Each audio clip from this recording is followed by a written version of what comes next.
डान्सचा एक्सपिरियन्स मी नाही सांगू शकत. मी खूप वाईट डान्सर आहे, सगळ्यांनाच माहिती आहे. मला नाचवावं लागतं. मी आता मूळचं मुंबईचं नाहीये, मी कोल्हापूरचं आहे. तर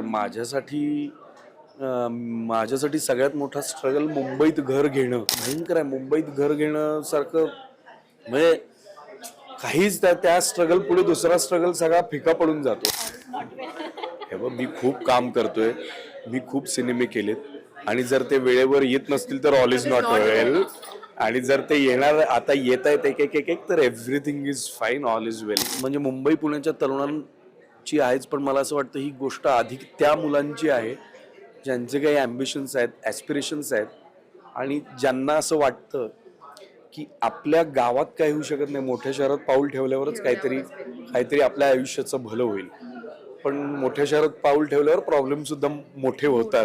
तुमचे सगळे प्रॉब्लेम्स किंवा तुमच्या सगळ्या अँझायटीज प्रॉब्लेम्स किंवा what ever you say negative, ह्या तुमच्या ब्रिदिंगशी कनेक्टेड आहेत. सो ॲक्च्युली तुम्ही जेव्हा तुमच्या ब्रिदिंगवर कंट्रोल ठेवतात तेव्हा तुमचे 50% प्रॉब्लेम्स हे सबड्यूड होतात. म्हणजे त्याची धार तरी निदान इंटेन्सिटी कमी होते. नाही तू ठेवू नकोस काय.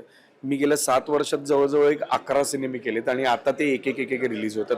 नमस्कार, मी मेधावी खोडके. मटा मनोरंजनमध्ये तुम्हा सर्वांचं मनापासून स्वागत करते. ऑल इज वेल हा चित्रपट लवकरच प्रेक्षकांच्या भेटीला येणार आहे आणि याच निमित्ताने माझ्यासोबत कोण आहे? प्रियदर्शन जाधव आणि सायली फाटक. सगळ्यात आधी कसे आहात? मस्त, थँक्यू.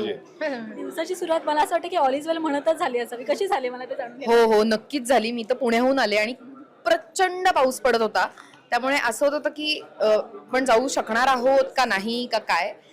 त्यामुळे ऑल इज वेल आणि ऑल विल बी वेल असं म्हणतच मी पोचली इथे. नाही म्हणजे हे तुमच्यासाठी लागू असेल ना. म्हणजे आम्ही आलो पण तुम्ही नाही आला तर आमच्या येण्याला काही अर्थच नाहीये. काय सगळेच कुठून पावसातनं कसे बसे भयंकर ट्रॅफिक मधनं आलेले आहेत. But eventually all is well which ends well. So काहीच प्रॉब्लेम. या चित्रपटामध्ये तुम्ही लेखन सुद्धा केलेलं आहे, त्याचबरोबर काम सुद्धा केलेलं आहे. तर लेखन करताना किंवा असा वेगळ्या धाटणीचा विषय निवडताना काय पाहून निवडला होता किंवा कसं काय सुचलं हे सगळं? हे बघ, मी खरं सांगतो, वेगळ्या धाटणीचं विश्व वगैरे असं काही मी फार काही करू शकलेलो नाहीये या सगळ्या सिनेमात.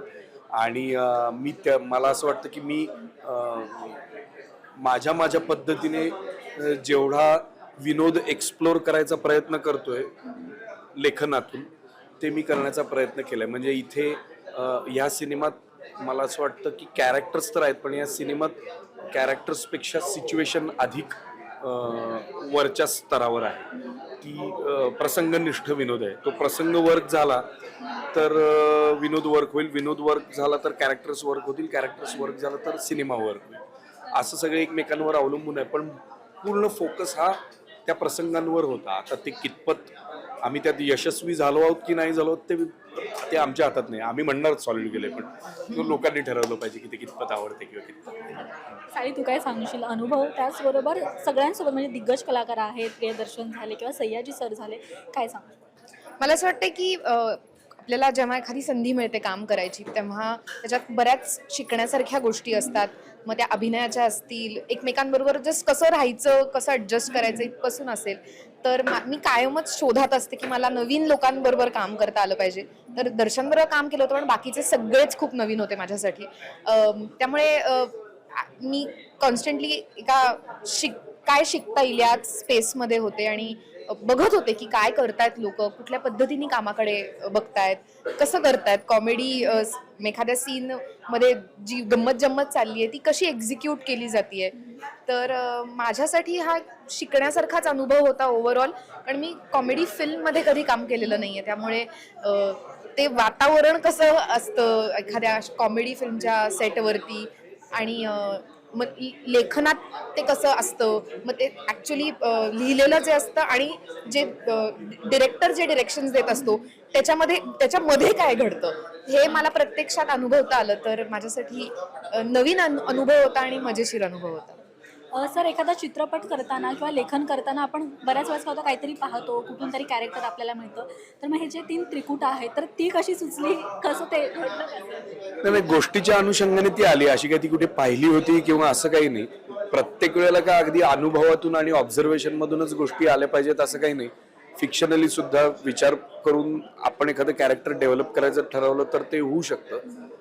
पण बघण्यातल्या गोष्टी ह्या अशा ठरवून उतरत नाहीत, त्या कधी कधी अशा इनडायरेक्टली सुद्धा येतात. अशी अनेक माणसं मुंबईत मी पाहिलेली आहेत की जी भयंकर अडचणीत सापडलेली आहेत आणि त्यांना त्यातनं सुटायचे पण सुटता येत नाही. अर्थात हे खूप ट्रॅजिक आहे, म्हणजे खऱ्या आयुष्यात तुम्ही जर हे पाहाल तर हे भयंकर ट्रॅजिक आहे की जो गुन्हा मी केलेलाच नाहीये त्या गुन्ह्यासाठी जर मला जेलमध्ये जावं लागतंय तर ह्याच्यासारखं दुसरं ट्रॅजिक काही नाहीये.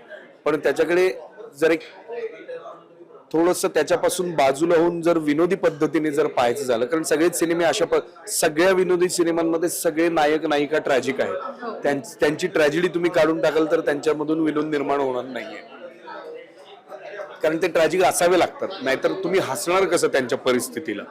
सो ही थोड्याफार प्रमाणात बघितलेली माणसं आहेत, पण त्यातला एक थ्रेड सगळ्यांमधला मला असं वाटतं, बरं झालं तू हे विचारलंस, एक थ्रेड असा आहे की सिनेमातला एकही माणूस वाईट नाहीये. पोलीस वाईट नाहीये, पोलीस भ्रष्ट असतात, पोलीस पैसे खातात असं काही नाहीये. जर्नलिस्ट काहीही करतात, जर्नलिस्ट हल्ली काही करतात, त्यांना काही स्टँड नाहीये असं काही नाही. रादर इकडे एक जर्नलिस्टचं नक्षत्राचं कॅरेक्टर आहे जी खूप मोठा स्टँड घेते या सिनेमात, की त्या पात्र स्टँड घेते की नाही माझ्याकडनं ही जर चूक झाली आहे तर त्याचं कम्पन्सेशन म्हणून मी अमुक अमुक गोष्ट करेन आणि या तिघांची मदत करेन. किंवा अमायराचं जे कॅरेक्टर आहे त्याच्यात अमायराच्या कॅरेक्टरला असा स्कोप आहे की ती कुणालाही वू करून फायदा घेऊ शकते कोणाचाही, पण ती त्याचा फायदा घेत नाही. ती त्या माणसाबरोबर राहते जो ऍक्च्युली जेन्युइनली त्या गोष्टीकडे आपल्या करिअरकडे काहीतरी बघतोय. सयाजी शिंदेचं कॅरेक्टर सुद्धा वाईट नाही, तो म्हणतो मी डॉन झालोय पण परिस्थितीने मला डॉन केलं, पण मी माझ्या मुलाला डॉन नाही होऊ देणार, मी त्याला चांगला शिकवेन, नीट मोठा करेन. अजय जाधवचं जे कॅरेक्टर आहे, अजय जाधवचं सुद्धा असं आहे की तो लोकांना फसवत असतो आणि फसवता फसवता फसवता इव्हेंच्युअली तो ज्यांना फसवत असतो त्यांच्या ट्रॅपमध्ये तो अडकतो आणि मग त्याला हे लक्षात येते की दिस वॉज मेंट टू बी. मी 5 लोकांना खड्ड्यात घातल्यावर एक 6वा कोणीतरी येणार मला घालणारच खड्ड्यात, हे तर फिक्स आहे. म्हणजे सो चांगुलपणा आहे सिनेमात. मला असं वाटतं ऑल इज वेल आणि चांगुलपणाचा फार इंटरेस्टिंग संबंध आहे. सो चांगुलपणाचा सुद्धा सिनेमा आहे हा. फार डोक्याला लोड नाही, लाईट आहे, फार कचकच नाही डोक्याला सिनेमात, आणि एवढं असून सुद्धा गोष्ट म्हणून काहीतरी इंटरेस्टिंग सांगायचा आम्ही प्रयत्न केलाय. आता बघूया काय होतं. त्याचबरोबर आता सगळं तुम्ही सकारात्मक गोष्टी सांगितल्या, म्हणजे प्रत्येक पात्र जे ते सकारात्मक आहे, निगेटिव्ह नाही, खूप चांगली गोष्ट आहे प्रेक्षकांसाठी आणि सगळ्यांना शिकण्यासारखी. अमर अकबर अँथोनी 3 त्रिकुट आहेत, त्यामध्ये त्यांचा जसा गोंधळ दाखवला आहे, मुंबईत आले ह्या सगळ्या गोष्टी. तसं अर्थात प्रत्येकाच्या लाईफमध्ये स्ट्रगल असतो. आता तुम्हाला एवढा अनुभव आहे, बट स्टील जर तुम्हाला तुमचा स्ट्रगल सांगायचं असेल, कुठे तुम्ही कोणत्या नवीन सिटीत गेला, तिथे काही घडलं तर काय सांगणार? ना म्हणजे बरोबर तेच आहे ना, मी आता मूळचं मुंबईचं नाहीये, मी कोल्हापूरचं आहे. तर माझ्यासाठी सगळ्यात मोठा स्ट्रगल मुंबईत घर घेणं हा माझ्यासाठी सगळ्यात मोठा स्ट्रगल होता. मला असं वाटतं मी 1998 to 2009 2010 साली मी 9 किंवा 10 साली घर घेतलं. तोवर मी 23 घरं बदलली. सो मी ऍक्च्युली माझ्या मनात असं आहे की त्याच्यावर एक घर घर नावाची वेब सिरीज करावी अशी, की की घर म्हणजे भयंकर आहे. मुंबईत घर घेणं सारखं म्हणजे काहीच त्या स्ट्रगल पुढे दुसरा स्ट्रगल सगळा फिका पडून जातो. आणि घर पाहिजे मुंबईत, पर्याय नाही काही. तुम्ही रेंटने राहा, तुम्ही विकत घ्या काहीतरी, आणि ते म्हणजे रेंटचं घर घेणं सुद्धा एक खूप मोठी स्ट्रगल आहे. सो मला असं वाटतं की अमर अकबर अँथोनीचा पहिला प्रॉब्लेम हाच आहे शहरात आल्यावर, की त्यांना राहावंच लागतंय बस स्टॉपवर. सो तिथपासून राहावंच लागतंय बस स्टॉपवर, तर पुढचे प्रश्न तर सगळे बाजूलाच पडतात सगळे. अशी सगळी गंमत आहे. म्हणजे अनेकांना ही रिलेट होऊ शकतं, बऱ्याच जणांना ही स्टोरी रिलेट होऊ शकते आणि त्यामुळे अर्थात चित्रपट पाहायला येतील आणि ते चालतील आणि रिकमेंड करतील. मला असं वाटतं की ही गोष्ट म्हणजे मुंबई पुण्याच्या तरुणांची आहेच, पण मला असं वाटतं ही गोष्ट अधिक त्या मुलांची आहे ज्यांचे काही ॲम्बिशन्स आहेत, ॲस्पिरेशन्स आहेत, आणि ज्यांना असं वाटतं की आपल्या गावात काही होऊ शकत नाही, मोठ्या शहरात पाऊल ठेवल्यावरच काहीतरी आपल्या आयुष्याचं भलं होईल. पण मोठ्या शहरात पाऊल ठेवल्यावर प्रॉब्लेम सुद्धा मोठे होतात. तर त्यांची ही गोष्ट आहे. चित्रपटाचं नाव जसं ऑल इज वेल आहे, तसं तुमच्या आयुष्यात असं कोणती गोष्ट आहे किंवा खास क्षण आहे ज्यावेळेस तुम्ही ऑल इज वेल केलंय, असं एक प्रार्थना केली आणि ती गोष्ट घडलेली आहे, तसं एक? बापरे. मला असं वाटतं की बरेच वेळा हे स्वतःला म्हटल्यावरही अर्धा प्रॉब्लेम सॉल्व्ह होतो आपला. आपल्याला बऱ्याच वेळेला म्हणजे सोल्युशन हवं असतं प्रॉब्लेमचं, पण त्या सोल्युशनच्याही आधी कुणीतरी धीर देणं गरजेचं असतं की तू येशील ह्याच्यातून बाहेर किंवा तुला मार्ग सापडेल. तर मला वाटतं की मुळात ऑल इज वेल या फ्रेजमध्येच ते इमोशन दडलेलं आहे. आणि म्हणूनच आपण ते इतरांना म्हणतो, स्वतःला म्हणतो. मी सध्या एक पुस्तक वाचतोय, थिंक लाईक अ मॉन्क नावाचं. आत्ताच सुरुवात केली पण त्याच्या प्रिफेसमध्ये प्रस्तावनेत एक फार इंटरेस्टिंग गोष्ट होती की त्याने असं त्यात नमूद केलंय की तुमचे सगळे प्रॉब्लेम्स किंवा तुमचे सगळ्या अँझायटीज प्रॉब्लेम्स किंवा what ever you say negative ह्या तुमच्या ब्रिदिंगशी कनेक्टेड आहेत.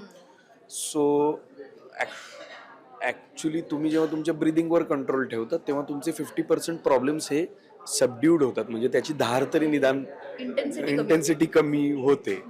तर मला असं वाटतं की सिनेमा जो आहे ते टायटल सगळ्या कॅरेक्टर्सच्या आज जी धाकधूक होते, त्यांची जी पळापळ होते, ते सांगण्याचंच हे आहे, ऑल इज वेल. सो मला असं वाटतं की त्या पुस्तकाला मी खूप फॉलो करू लागलोय, त्यामुळे मी आता म्हणत नाही ऑल इज वेल फक्त, पण मी भावना तीच आहे.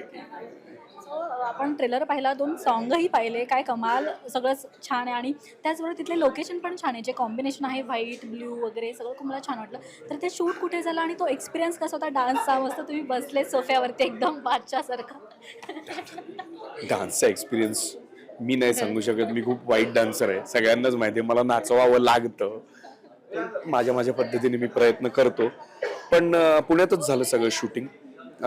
काही भाग त्यातला मुंबईत झाला, काही भाग त्यातला ठाण्यातही झाला. आणि इंडोर्स जे काय होते, इंडोर्स सगळा जो सिक्वेन्स होता तो पुण्यात झाला, काही मुंबईत झालं. पण मला असं वाटतं की फिल्म इव्हेंच्युअली फिल्म कशी दिसते, फिल्मचं टेक्स्चर काय आहे, फिल्मची गाणी काय आहेत, ह्या सगळ्या पलीकडे जाऊन जर खरंच गोष्टीने हुक केलं सिनेमाला तर we are successful in it. शेवटचा प्रश्न, सिनेमाचं नाव ऑल इज वेल आहे, पण मला विरुद्ध प्रश्न विचारायचा आहे. ऑल इज नॉट वेल असं जर विचारलं तर ती गोष्ट कोणती आहे तुमच्या आयुष्यात? त्याचबरोबर खास क्षण सिनेमाचा शूटिंगचा तो एक सांगायचा. ऑल इज नॉट वेल असा पर्सनल प्रसंग मला नाही वाटत आहे, मला आता पटकन कुठला आहे असं. पण आजूबाजू अच्छा शूटिंगचं शूटिंग दरम्यान ऑल कॅनॉट बी वेल, म्हणजे तसं जर झालं तर काहीतरी चुकीचं चाललंय असं वाटतं. कारण परत इतके वेगवेगळे फॅक्टर्स असतात, त्यामुळे गोष्टी सगळे एकमेकांना सांभाळून गोष्टी करत असतात, त्यामुळे काहीतरी काहीतरी गडबड होतच असते. त्यामुळे पण तीच शूटिंगची मजा पण आहे, त्याच्यातला तो जो जिवंतपणा जो आहे तो बऱ्याच वेळा गोष्टी बरोबर चालू नसतात, म्हणून ते सगळं इतकं अलाईव्ह असतं. तर आणि मग सगळ्यांचा प्रयत्न असतो ते ऑल इज वेल करण्याचा. सो ती सगळी शूटिंगची गंमतच मला वाटतं ती आहे. हे बघ, मी खूप काम करतोय, मी खूप सिनेमे केलेत, आणि जर ते वेळेवर येत नसतील तर ऑल इज नॉट वेल, आणि जर ते येणार आता येत आहेत एक तर everything is fine, all is well. म्हणजे त्याच्यासारखं दुसरं सुख नाही, कारण आपण एवढं काम करायचं आणि ते लोकांसमोर येत नाही, तर मग ते नाटक असो, सिनेमा असो, काही असो. मी तू ठेवू नकोस काय, मी गेल्या 7 वर्षात जवळजवळ 11 सिनेमे केलेत, आणि आता ते एक रिलीज होतात, आणि खूप वेगवेगळ्या पद्धतीचे सिनेमे केले. So all was not well till 6 months before, now it's everything is all is well. मला असं वाटतं, मला थोडासा 2-3 दिवस ताप आला होता, आणि ते मी पुल ऑफ करू शकलो. सो माझ्यासाठी ते मेमोरेबल आहे की मी त्यात ते पुल ऑफ करू शकलो. मी त्यात असं नांगी टाकली नाहीत की आता काय हे होणार नाही माझ्याकडून. मी माझा पूर्ण प्रयत्न केला.